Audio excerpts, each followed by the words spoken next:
Hello student, welcome to back my YouTube channel DK life study में आपका स्वागत है। फ्रेंड, आज हम 10th क्लास का हिंदी का बहुत ही महत्वपूर्ण सब्जेक्टिव के साथ आए हैं जो आने वाले एग्जाम के लिए काफ़ी इंपॉर्टेंट है। तो प्लीज़ फ्रेंड, अगर आप हमारे चैनल पर पहली बार विजिट कर रहे हैं तो चैनल को सब्सक्राइब कर दें और बेल आइकन को दबाना ना भूलें ताकि जो भी मैं 10th क्लास का लेटेस्ट अपडेट वीडियो बनाऊँ आप तक पहुँचता रहे और आने वाले एग्जाम में आपको सहायता मिले। तो चलिए फ्रेंड, आज हम लोग वर्णिका भाग 2 का चैप्टर नंबर 2 का सब्जेक्टिव लेकर आए हैं। अगर 1 नहीं देखे हैं तो हमारे चैनल में जाकर देख सकते हैं, वहां पर इसका वीडियो प्रोवाइड करवा दिया गया है। तो फटाफट हमारे वीडियो को लाइक करें, शेयर करें और चैनल पर पहली बार विजिट कर रहे हैं तो चैनल को सब्सक्राइब कर दें और बेल आइकन को दबाना ना भूले। तो चलिए फ्रेंड, दूसरा चैप्टर है फ्रेंड, देख सकते हैं ढहते विश्वास, जो लक्ष्मी की कहानी है। तो चलिए इसका क्वेश्चन आंसर लेकर आए हैं। तो हमारे वीडियो को लाइक कर दें और हमारे चैनल डीके लाइफ स्टडी को एक बार सब्सक्राइब कर दें और बेल आइकन को दबाना ना भूले। तो चलिए फ्रेंड, देखते हैं पहला नंबर प्रश्न कि लक्ष्मी क्यों पिछड़ गई। लक्ष्मी क्यों बिछड़ गई। तो देख सकते हैं फ्रेंड कि लक्ष्मी के साथ 2 छोटी बच्चियां गोद में बच्चा और माथे पर चिउरा, बर्तन और कपड़े भरे बोरी थी, अतः वह बिछड़ गई। मतलब लक्ष्मी, देख सकते थे जब बाढ़ आया था, जो उड़ीसा में जो बाढ़ आया था, ढहते विश्वास, जो उड़ीसा के बाढ़ के बारे में बताया गया फ्रेंड। वहाँ के जनजीवन जो चंद भर में मानो वहाँ की जिंदगी अस्त व्यस्त हो गया था, जिसमें एक कहानीकार लक्ष्मी थी, जो महिला थी, काफ़ी ही साहसी और बलवान थी, जो उस बाढ़ की स्थिति में अपने बच्चों को लेकर काफ़ी ही समय के साथ और हालातों के साथ लड़ती गई। तो प्लीज़ फ्रेंड, हमारे वीडियो को लाइक कर दीजिए और हमारे चैनल डीके लाइफ स्टडी को एक बार सब्सक्राइब कर दें और बेल आइकन को दबाना ना भूलें। तो चलिए फ्रेंड, आज वही ढहते विश्वास कहानी की लक्ष्मी है। तो चलिए देखते हैं नेक्स्ट नंबर प्रश्न। देख सकते हैं फ्रेंड, नेक्स्ट नंबर प्रश्न में है कि लक्ष्मी के व्यक्तित्व पर विचार करें। लक्ष्मी के जो व्यक्तित्व था उस पर विचार करना है। तो चलिए, लक्ष्मी इस कहानी का मुख्य पात्र है। लक्ष्मी थी जो इस कहानी के मुख्य पात्र थी। उनके व्यक्तित्व में कूट कूट कर रूढ़ता और साहस भरा हुआ है। मतलब बहुत ही बलवान थी, बहुत ही साहसी थी और कर्मठ निष्ठ जो महिला थी। देख सकते हैं, गांव में मात्र 1 बीघा उनकी भूखंड है। जो लक्ष्मी के ससुर थे, जो लक्ष्मी के लिए 1 बीघा जमीन छोड़कर गए थे, गुजर गए थे उनके ससुर। जो हीरा कुंड बांध बन रहा था उस समय, उसमें पत्थर से दबकर उनके जो ससुर था उनकी मृत्यु हो गई थी और उनके गांव में लक्ष्मी के लिए 1 बीघा जमीन छोड़ दिया था। और जो पति लक्ष्मण थे वह कलकत्ता में नौकरी करते थे और लक्ष्मी थी जो अपने बच्चे को देख रेख करती थी। देख सकते हैं कि पर पूर्व अनुभव के आधार पर न उसे घर छोड़ी और न उसने गांव। जो देख सकते हैं कि कितना भी बार क्यों ना आया, लेकिन वह अपने घर नहीं छोड़े और न ही गांव छोड़ा। अच्युत को भी समाज रक्षा में लगा दिया। जो उनका बेटा था अच्युत, जो लक्ष्मी के सबसे बड़ा बेटा अच्युत था, उनके भी समाज सेवा में रक्षा करने के लिए लगा दिया। उसके हृदय में मातृत्व के जलधार बहती हैं।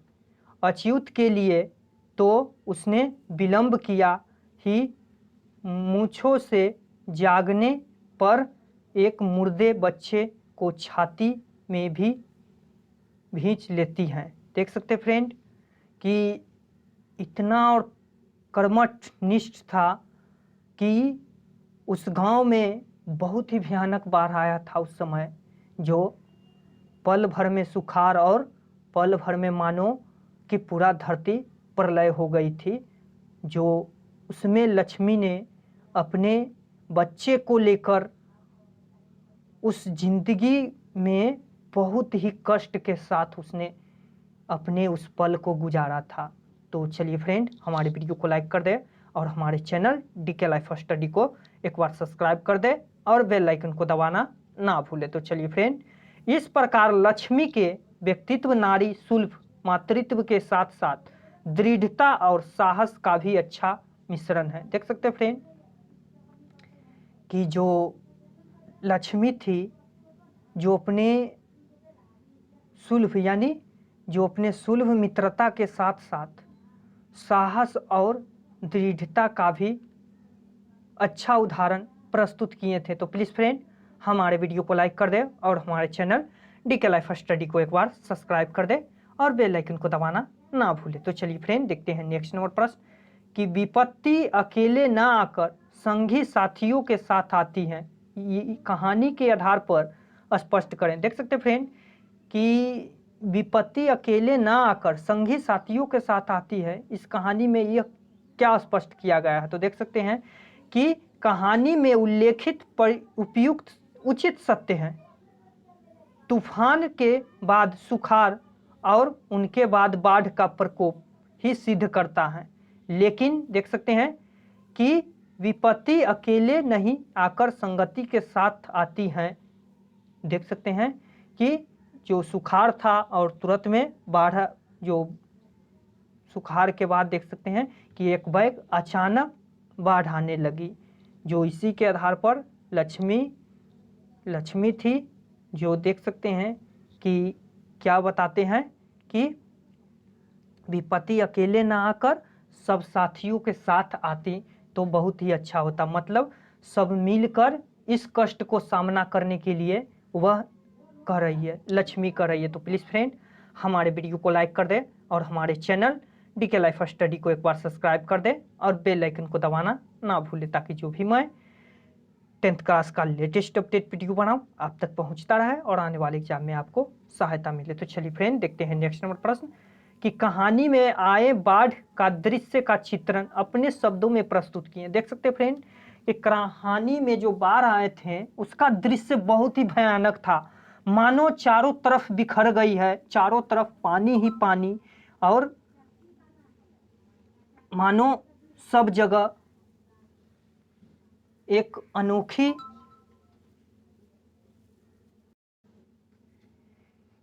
अनोखी और मतलब देख सकते थे कि चारों तरफ हाहाकार था और सभी एक दूसरे के लिए मानो अपनी जान बचाने के लिए ऊंचे स्थान पर भागने में लगे थे।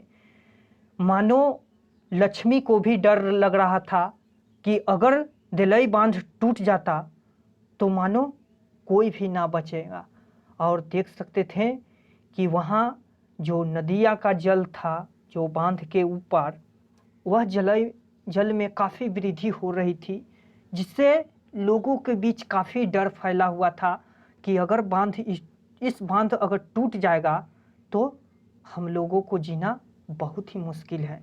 तो देख सकते हैं कि दलई बांध पर काफ़ी श्रम करके भी लोग सफल ना हो सके।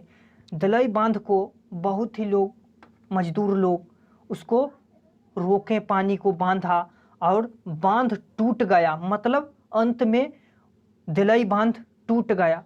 सूचना मिलते ही लोग टीले की ओर दौड़ने लगे, मतलब लोग गांव में आकर कह दिया कि दलई बांध टूट गया है, और जब कहते ही लोग ऊंचे स्थान पर भागने लगे।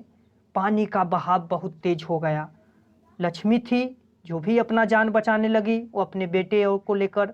लक्ष्मी का जो बेटा था, तेज बहाव, कुछ लोग रास्ते में ही बह गए, कुछ लोग रास्ते में भी बह गए। स्कूल भी पानी से भर गया, घुटन भर पानी में लोग छत पर खड़े रहे, पर कमरे वाले की क्या गति हुई होगी, मतलब कुछ लोग छत पर भी भर घुटना पानी होल था। तो देख सकते थे उस समय क्या दृश्य होगा कि कमरे वाले लोग थे जो स्कूल में, उनको क्या स्थिति होगा। देख सकते थे फ्रेंड, किसी को मालूम नहीं, लक्ष्मी आदि कुछ लोग वृक्ष की जटा और डाल पकड़कर लटक गए।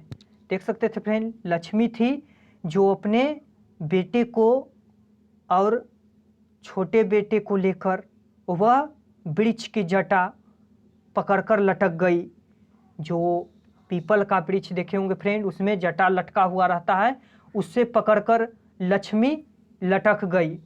चंडेश्वरी चबूतरा पर भरी पानी भर गया, मतलब वहाँ चबूतरा पर था जो पानी भर गया और अफरा तफरी जान बचाने के लिए व्याकुल हो गया। मतलब देख सकते थे फ्रेंड कि जब पानी भरा था तो वहाँ चारों तरफ से व्याकुल सा हो गया, लोग अफरा तफरी का माहौल बन गया था और चारों तरफ सभी अपनी अपनी जान बचाने के लिए भागने लगे थे, पर कोई देव शक्ति भी उनकी रक्षा नहीं कर सकी।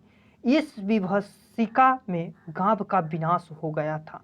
मतलब बहुत से लोग थे जो डूबकर मर गए थे, दह गए थे, कुछ लोग बचे। तो चलिए फ्रेंड, हमारे वीडियो को लाइक कर दीजिए और हमारे चैनल टीके लाइफ स्टडी को एक बार सब्सक्राइब कर दे और बेल आइकन को दबाना ना भूले। तो चलिए फ्रेंड, देखते हैं नेक्स्ट नंबर पर। देख सकते फ्रेंड नेक्स्ट नंबर कि लक्ष्मी कौन थी, उनकी पारिवारिक परिस्थिति का चित्र प्रस्तुत कीजिए। लक्ष्मी कौन थी और उनकी पारिवारिक स्थिति कैसी थी, उनके बारे में चित्रण करना है। तो चलिए हमारे वीडियो को लाइक कर दे और हमारे चैनल डीके लाइफ स्टडी को एक बार सब्सक्राइब कर दे और बेल आइकन को दबाना ना भूले। तो चलिए फ्रेंड, लक्ष्मी एक दिन महिला थी। लक्ष्मी एक महिला थी। उनके पति जो लक्ष्मण थे कलकत्ता में रहकर, देख सकते थे फ्रेंड कि उनके जो पति थे लक्ष्मण, जो कलकत्ता में रहकर नौकरी करता था, वह जो पैसा भेजता था उसे बच्चे के साथ लक्ष्मी का भरण पोषण संभव नहीं था। उसी के पास मात्र 1 बीघा जमीन था। जो लक्ष्मण पैसा भेजता था उससे घर की गृहस्थी नहीं चल रही थी बढ़िया से, जिसके कारण लक्ष्मी के पास 1 बीघा जमीन था। प्राकृतिक के प्रकोप के कारण उसमें हल चलवाने के पैसे भी बेकार जाते थे। प्राकृतिक के प्रकोप के कारण मतलब वर्षा ही नहीं होता था, जो जोतवा कर वह बेकार हो जाते थे। जो अतः तहसीलदार के यहाँ काम कार्य करके वह जीविका चलाती थी। मतलब लक्ष्मी भी काम करती थी तहसीलदार के यहाँ। उनका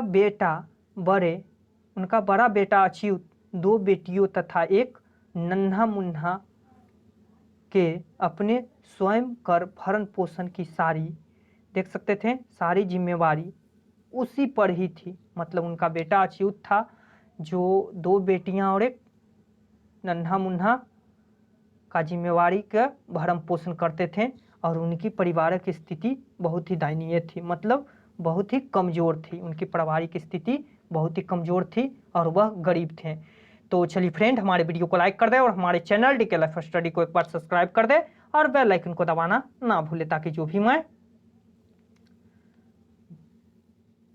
10th क्लास का लेटेस्ट अपडेट वीडियो बनाऊं आप तक पहुंचता रहे और आने वाले एग्जाम में आपको सहायता मिले। तो चलिए फ्रेंड, देखते हैं नेक्स्ट नंबर प्रश्न कि कहानी के आधार पर प्रमाणित करें कि उड़ीसा का जनजीवन बाढ़ और सूखा से काफ़ी प्रभावित रहा।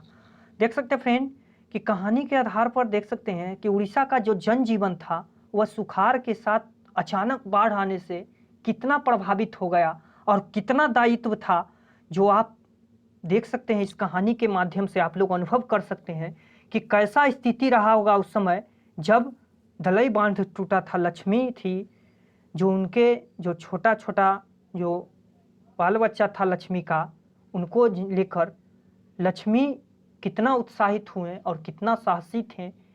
जो चलिए इस वीडियो में आप लोगों को ढहते विश्वास कहानी का चित्रण प्रस्तुत किए हैं। तो प्लीज़ फ्रेंड, हमारे वीडियो को लाइक कर दें और हमारे चैनल डीके लाइफ स्टडी को एक बार सब्सक्राइब जरूर करें और बेल आइकन को दबाना ना भूलें। तो चलिए फ्रेंड कि उड़ीसा का जनजीवन का सफल चितोरा सतकोरी होता ने अपनी इस कहानी में उड़ीसा में बाढ़ और सूखा का प्रत्यक्ष प्रतिबिंब प्रस्तुत किया। देख सकते फ्रेंड कि जो इस कहानी में सतकोरी होता द्वारा लिखा गया है ढहते विश्वास, जिसमें बाढ़ और सुखाड़ का बहुत ही दयनीय स्थिति बताए हैं। मतलब देख सकते हैं कि तूफान के बाद सूखा और उनके बाद बाढ़ वहाँ के जनजीवन अस्त व्यस्त करके हर समय बेसहारा बना दिया। मतलब वहाँ ऐसा बाढ़ आया जो पूरा जनजीवन वहाँ का अस्त व्यस्त कर दिया, मानो सभी लोग बेसहारा बन गए। महानदी का हीराकुंड बांध और आयतन द्वारा निर्मित पत्थर का बांध भी उन्हें रक्षा नहीं कर पाते। सूखे में बिछाई तक सूख जाते। देख सकते हैं, सूखे में बिछाई तक सूख जाते, मतलब सूखे में जो पत्ता था वो भी सूख जाते हैं, फसल भी सूख जाता था, और बाढ़ में असंख्य धन जन की हानि होती थी। मतलब बहुत सारे लोग डूब जाते थे और जो खेत में फसल था वो भी नष्ट हो जाता था। तो चलिए फ्रेंड, हमारे वीडियो को लाइक कर दें और हमारे चैनल डीके लाइफ स्टडी को एक बार सब्सक्राइब जरूर करें और बेल आइकन को दबाना ना भूलें। तो चलिए फ्रेंड, देखते हैं नेक्स्ट नंबर प्रश्न कि क्या ढहते विश्वास कहानी के शीर्षक सार्थकता को विचार करना है। ढहते विश्वास कहानी है जिसका सार्थकता और पर विचार करना है। तो चलिए किस तरह से विचार करना है, तो देख सकते हैं, घटित घटना के आधार पर ही सिद्धहस्त लेखन ने कहानी का शीर्षक ढहते विश्वास रखा। इस भयंकर बाढ़ के समय लोग बड़ी आशा की उम्मीद से मां मुंडेश्वरी की शरणागत हुए। मतलब सभी लोग मंदिर पर भागने लगे जहां देवी का जो पूजा स्थल था, जहां चैत्र की क्रांति तथा देवी पूजे होती थी, बलि दी जाती थी। आज भगवान शिव और मां मुंडेश्वरी कोई सहायता नहीं कर सके। देख सकते हैं, लोगों के द्वारा कहा गया है कि आज हमें भगवान भी रक्षा नहीं कर सकें, नहीं बचाएं। जो इस बाढ़ में आए उड़ीसा का जो अस्त व्यस्त जन, अब लोगों को किसी पर भरोसा नहीं रहा। देवी देवता पर लोगों का विश्वास हट गया और देवी देवताओं से विश्वास उठने लगा था लोगों को। और देख सकते हैं कि जो अतः इस शीर्षक सटीक का सत्य ही बताया गया है। मतलब इस कहानी में यह सत्य ही बताया गया है, जो उड़ीसा में आए हुए बाढ़ की जो दर्शनीय स्थिति थी उसी के बारे में बताते हैं। तो चलिए फ्रेंड, हमारे वीडियो को लाइक करें और हमारे चैनल डीके लाइफ स्टडी को एक बार सब्सक्राइब कर दें और बेल आइकन को दबाना ना भूलें। तो चलिए फ्रेंड, ढहते विश्वास कहानी का सारांश प्रस्तुत करें। ढहते विश्वास कहानी का सारांश प्रस्तुत करना है। तो चलिए फ्रेंड, देखते हैं कि लक्ष्मी वर्षा के निरंतर में भीषण बाढ़ आने की बात सोचकर दुखी हो रही थी। उनके पति लक्ष्मण कलकत्ता में नौकरी से कुछ पैसे भेजता था और वह स्वयं तहसीलदार के यहाँ छीट-फूट काम करके बच्चे को अपना भरण पोषण करती थी। देख सकते हैं फ्रेंड कि लक्ष्मण थी, जो लक्ष्मी के पति थी लक्ष्मण, जो सरकारी नौकरी करती थी कहाँ, कलकत्ता में, और लक्ष्मी भी तहसीलदार के यहाँ छीट-फूट काम कर कर अपने बच्चे को भरण पोषण करती थी। तो चलिए देखते हैं, देख सकते हैं फ्रेंड, भूमि की छोटा टुकड़ा तो प्राकृतिक प्रकोप से ही तबाह रहता था। मतलब कभी सुखाड़ आ गया तो कभी अचानक बाढ़ आ गया, जिससे खेत में फसल ही नहीं होती थी। कटक में लौटे गुणनिधि महानदी के इस बांध की सुरक्षा के लिए गांव के युवकों को स्वयं सेवी दल बनाकर बांध की सुरक्षा का में सब संलग्न थे। मतलब गुणनिधि थी जो कटक की थी, महानदी की सुरक्षा के लिए गांव के लोगों को, युवक को एक टीम बना दिया गया। मतलब एकजुट बनाकर बांध के रक्षा करने के लिए कहा था। देख सकते हैं फ्रेंड, जिसमें लक्ष्मी के बड़े बेटे लड़के को भी भेजा गया। 2 लड़कियों को 1 साल के लड़का और साथ घर पर रहकर लक्ष्मी भी पूर्ण रूप से आधार पर कुछ चिराव, बर्तन, कपड़ा संग्रह कर लिया। मतलब लक्ष्मी को देख सकते थे कि बाढ़ के भय से वह कपड़ा, कुछ बर्तन को वह बांध कर एक जगह कर लिया। गाय बकरियां के साथ पगहा खोल दिया, गाय बकरियां को भी खोल दिया। और अच्युत जो लक्ष्मी के बेटा था, अच्युत तो बांध पर ही जूझ रहा था, मतलब बांध का ही देखरेख कर रहा था। बाढ़ आ गई और शोर मचा गया। गुणनिधि काम में जुटा था, लोग में जोश भरा था और लोगों को ऊंचे पर जाने का निर्देश भी दे रहा था। सब लोगों का विश्वास आशंका में बदल गया।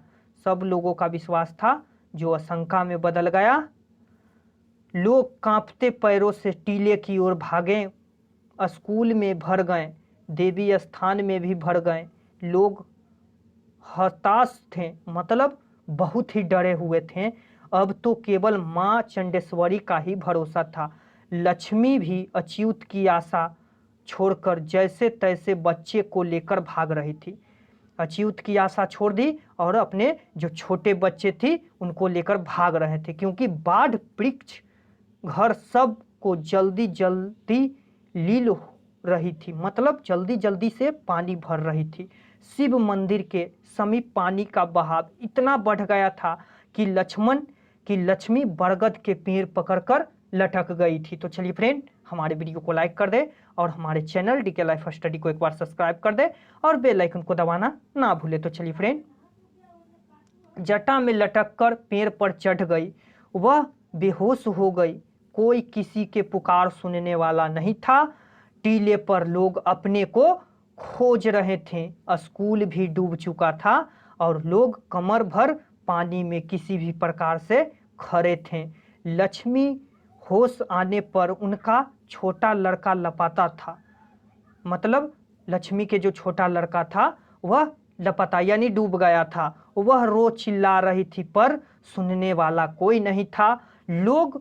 लोगों का विश्वास देवी देवता पर से भी उठ गया था, क्योंकि इन पर बार बार विश्वास करके लोगों मात्र ठगे जा रहे थे। मतलब उन पर भरोसा देवी देवताओं से लोगों ने छोड़ दी थी। देख सकते फ्रेंड, लक्ष्मी पुनः पीछे देखा पर उनकी दृष्टि शून्य थी। फिर भी एक शिशु शव को उसने पेड़ के ताने से उठा लिया, मतलब फिर भी एक शिशु शव मिला उनको, जो पेड़ के तने से उठाकर वह अपने सीने से सीने में भी लिया। यद्यपि वह उनका पुत्र का शव नहीं था। मतलब देख सकते फ्रेंड कि जो लक्ष्मी के जो बेटा था वह डूब गया था पानी में, फिर भी उसे एक मिला शव यानी लाश मिला था, पर उसे उठा लिया और सीने से भी खींच लिया, सीने से भी लगा लिया, मतलब और वह सबको देखा तो उनका पुत्र नहीं था। तो चलिए फ्रेंड, आज के लिए इतना ही फ्रेंड। हमारे वीडियो को लाइक कर दे और हमारे चैनल डीके लाइफ स्टडी को एक बार सब्सक्राइब कर दे और बेल आइकन को दबाना ना भूले। तो चलिए फ्रेंड, आज के लिए इतना ही, तब तक के लिए टेक केयर, बाय।